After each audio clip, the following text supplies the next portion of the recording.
Hello everybody, my name is Max91 and this is Tanks Blitz. I have a treat, just for a sec. Okay, after a battle I will put this thing on. I have a treat for our eyes. Excuse me. I have a treat for our eyes. The ST1 Tier 9 heavy tank in the Russian Tech 3. The second Tier 9 heavy tank. Now, the resemblance in the hull between the IST-1 and the IS-8 or T-10 are very small points. So, the ST-1 do not have the pike nose and also has the thickest armor, which I will tell you after a sec.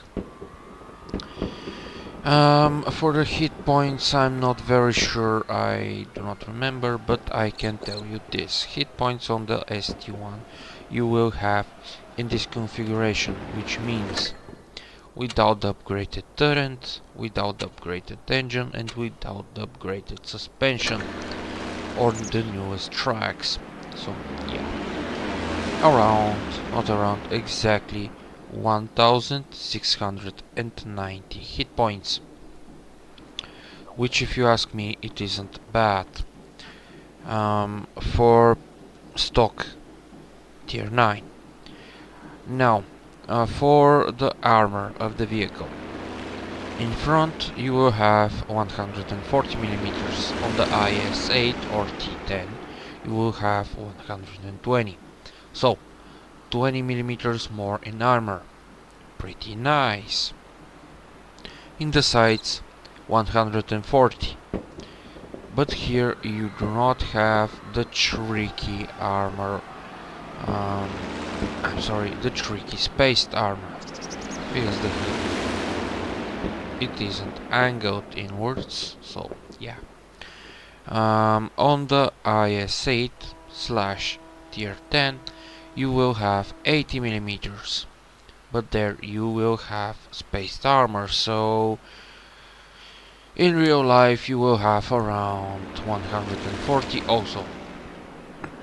In the back, 100 millimeters of armor of the ST1. In the T10 or IS-8 only 60. This is the difference. The ST1 is very heavy machine, if I may also tell you, just for a second. 57.94 tons. This is in the range of the super heavy tanks. Now, for the turret, the resemblance ends here between the ST1 and the IS-8 or T10. For the turret, front 170 millimeters, but as you can see, the sloping is very good from to the sides here. I know you can see my mouse, so I'm showing you. The IS-8 or T10 has different kind of sloping of the turret, but it isn't so good. Also, the T10 has a very weak spot over here, which, if you are like this, you can penetrate and explode the ammunition pretty sure every single time. So yeah. The sides of the turret 170 millimeters. On the IS-8 you have 140, which is bad. Here you do not have so much sloping here, but upwards you have some kind of slope and some kind of rounding, so yeah. On the rear, 160. As you see, the rear of the turret is like in IS, but also it's rounded upwards, downwards, and to the sides. So this will be a tricky shot. If you ask me where you can penetrate reliably the armor of this vehicle, I will answer here. Or beneath the turret and the hull. Also, you will injure, just for a sec, the commander. Engine power of this vehicle 715 brake horsepower, which will result, I do not remember how much, in around 40 kilometers an hour, which is very generous for 60-ton vehicle made for World War II on these standards. Now the hull traverse speed is around 17.90 degrees. Now you may also notice that my crew is only on 51% trained, so yeah, and also I have some provisions and consumables, so get in account this. Also, the turret traverse speed is 16.34 degrees, which combined with the vehicle, it will not help you. If you get flanked, you will be flanked. This is the truth. I do not remember this thing to happen very often with the IS-8, because the IS-8 had pretty nice traverse speed on the turret and also on the hull, and combined, yeah, but with this thing you will get flanked, and this is it. This is like the KV-4, but better managed armor. What else? What else? Oh yeah, the standard shell penetration and standard shell damage in this order: 169 millimeters up to 281. The standard shell damage will be between 300 and 500 with this gun. The gun, it isn't the first one, it is the second one, the BL9. So if you had gone through the IS line, you will have it. Also, you will have the M62T2. So yeah. Now, average penetration and average damage. These are like the shells. The first kind of shell, armor piercing, AP. Between 225 millimeters of average penetration. Average damage 400 hit points. APCR, armor piercing composite rigid ammunition. Average penetration 265. Yes, you can penetrate the mouse with this. Damage 400 hit points. Yup. High explosive, or HE, 68 millimeters, average damage 500. So this is a tier 9 vehicle. This tier 9 vehicle can't, I repeat, can't get into a fight with the Hellcat, for example. So if you ask me, have some kind of HE, but not very much, which I'm going to do, and I'm going to show you how much HE I will have.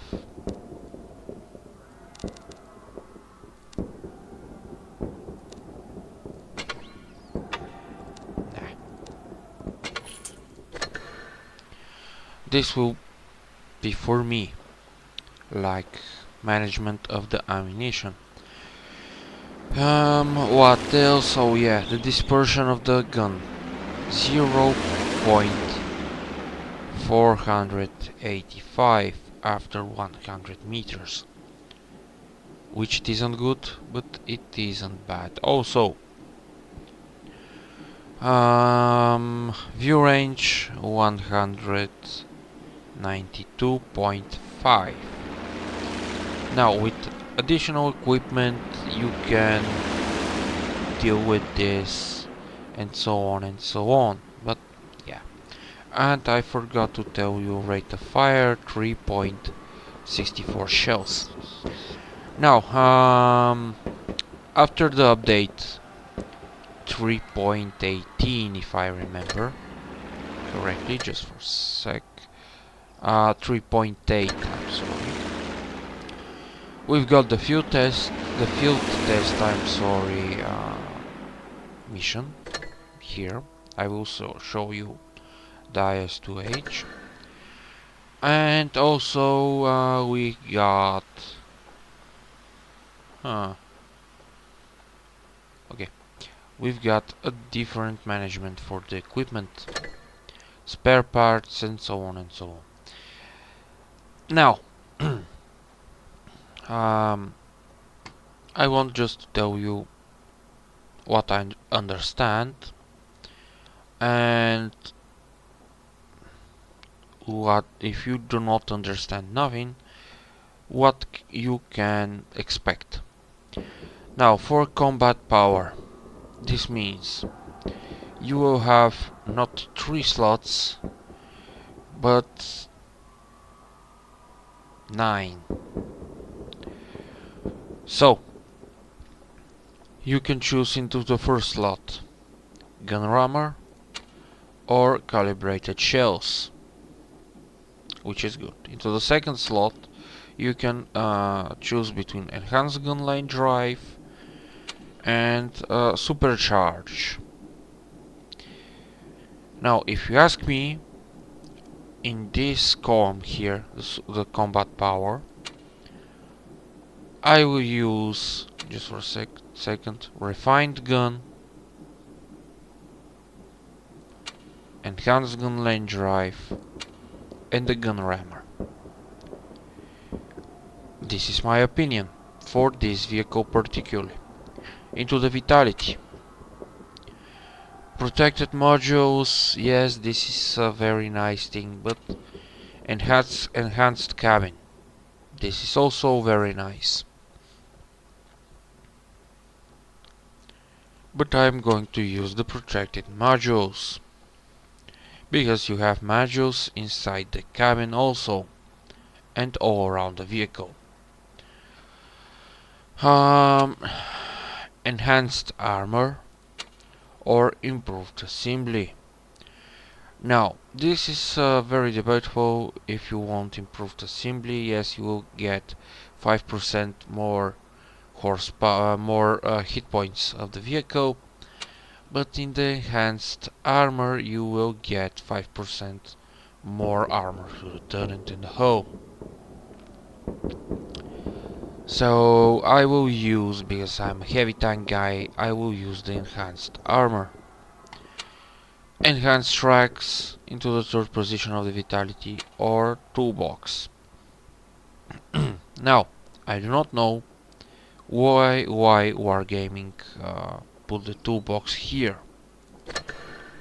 I remember that the toolbox was here. Or maybe it was into the equipment, but I do not remember why here. Now, yes, you will get 25% to repair speed, but automatic repair to the suspension from a critical condition, I'm sorry, to a standard condition, this is better all round. Now, for specialization, from my point of view, this vehicle needs more view range, so I will go directly here. Now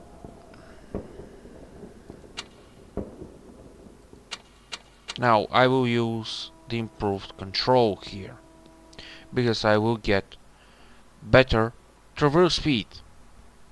I told you, the ST1 has a terrible traverse speed. Into the third column,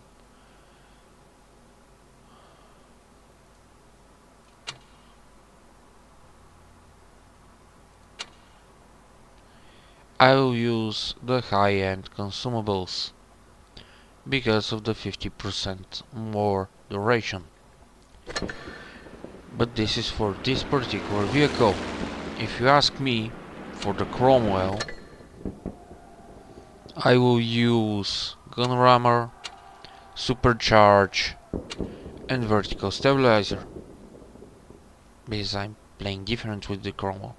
Also, I will use the enhanced cabin, the improved assembly, and again the enhanced tracks. But here I will use the engine accelerator, the improved optics, and again the high-end consumables. So for every type of vehicle this will differ, if you ask me. Now, for games with this thing, in this video you will not get games played with this thing. I'm very sorry for this, but I must go to the work, and yeah. So you will receive video after some hours with some games on this particular vehicle, which I may say it's very good. As you see, I had played some games. From my point of view, please excuse me for the burping. From my point of view, the weak spots of this vehicle are the lower glacis in the front, and if you can hit the hatches of the commander and the gunner. From the back, again the lower glacis of the back, the upper part of the hull right here, not into the travel lock, besides the travel lock, in the sides, I'm sorry. From the sides, from my point of view, it's better for you all to fire into the lock here, between those two boxes here, and all around into the turret from the sides. From all around, I mean in this round point here. This is where the rounding of the back of the turret and the sloping in the front meet, and yeah. Other places, let me tell you this, in one of the games, in the enemy team they had also ST1 on in this condition, in mostly stock condition. We had a problem. Both of us had used their APCR ammo, and we had only high explosive, but he had less of me, and all around we had to fire on each other for around 20 seconds.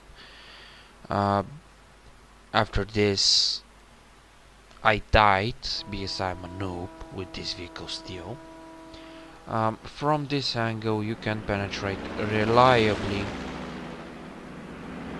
with ST1. You can penetrate another ST1 reliably into this part of the upper hull, also here. I still don't know where the ammo rack is hidden. I think one of the ammo racks are here somewhere, because there is no reason to have ammunition down here somewhere, or into the back, and the gun to be here. So one of the ammo racks, I'm most sure, will be here.